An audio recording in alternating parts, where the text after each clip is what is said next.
estrutura do Congreso que se vai facer o sábado, porque ten que ver ca realidade que estamos vivindo e as propostas que esperamos que saian dese Congreso.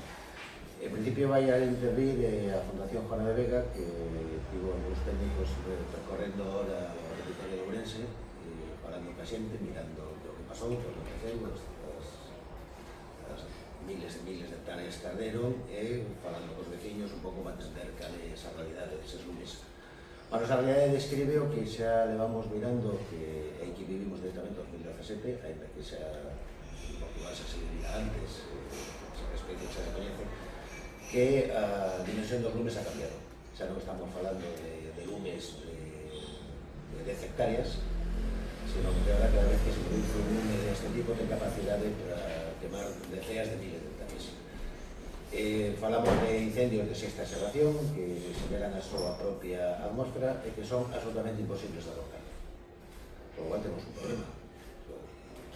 Como abordamos este asunto? Bueno, a Fundación Juana de Vega fará esa presentación da realidade na que estamos.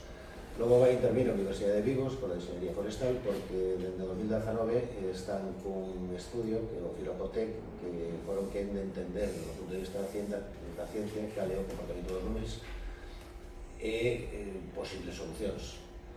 Entonces, obviamente en territorio galego, bueno, en territorio en toda España, porque en todo o mundo, hai un abandono do rural, de hai 30 anos, que antes territorios habitados e xestionados, hoxe están a xente marchou para as cidades, ahora o único que temos son grandes extensións forestais, de decenas de miles de hectáreas corrido, zonas abandonadas que antes eran pastos, que ahora son matogueiras, e iso cando ven un lume son imposibles de abordar.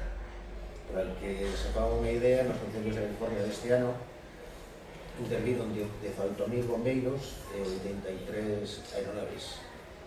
Non foron quen de atacar o lume. Tiveron que esperar a que tuvieran as condicións climáticas.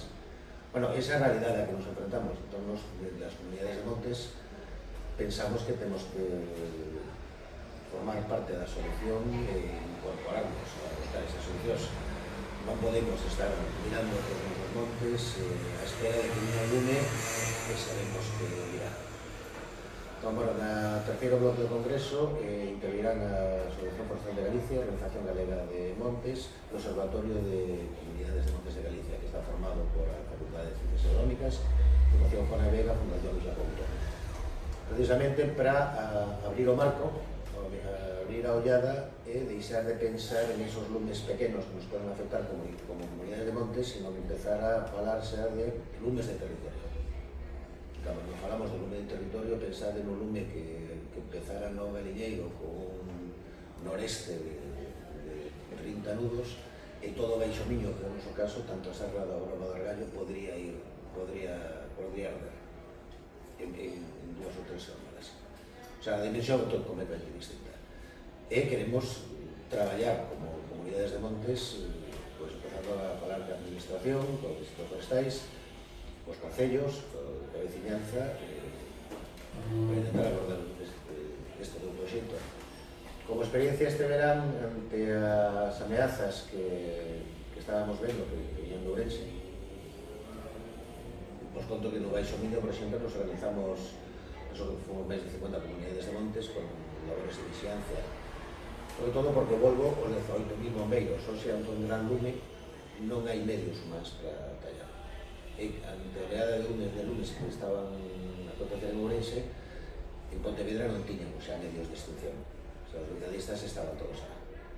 Entón, as comunidades de montes decidimos tirarnos ao monte para empezar a vixiar e alertar, non apagar os lumes, pero sí prevenirlos e atallar esos pequenos conatos que de feito se produjeron a nosa zona en Ciadelas e gracias a labores de vigilancia pues conseguimos que non se convertira en un incendio. Logo a última parte do Congreso vai ser unha mesa redonda aberta, ainda que están representadas as 5 comunidades de montes, pois como dende as comunidades de montes, ou dende as 70 comunidades de montes que representan estas 5 comunidades, empezamos a traballar un plan de prevención en toda a área que cubrimos de cara ao ano que ven, que xa chegamos tarde, pero algo tenemos que